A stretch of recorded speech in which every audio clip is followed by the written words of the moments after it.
once a day on weekdays is really good. And then the best days would be those midweek days, kind of like that Tuesday, Wednesday, Thursday timeframe.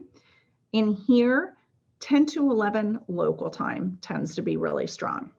You'll find, where we find here at launch and with many of our clients, that right before lunch and then they get right over the lunchtime, it tends to work extremely well. So the other thing is, LinkedIn and all of your platforms can be somewhat interactive, where people are writing comments, etc. And it's really important that when you have somebody that is doing that you are replying and engaging with those comments, okay? Whether it's a positive comment or a negative one, at least acknowledging it and addressing it in whatever the most appropriate fashion is for your business is important.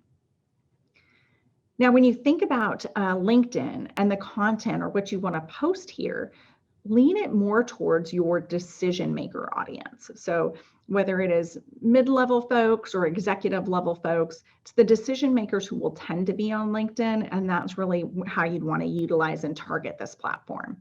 And again, there's a breadth of content resources that you can share on LinkedIn.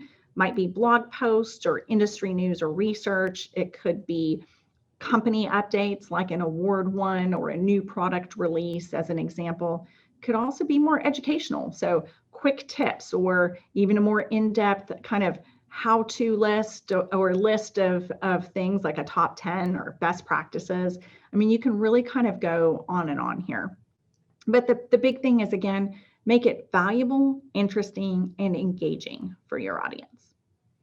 And then we do have some organizations that really take LinkedIn to another level and focus in on creating LinkedIn groups. And so these might be private or public groups for a particular audience segment. Some, if it's a customer, like all of the customers of an organization, they might make that private to kind of control who's going to access it.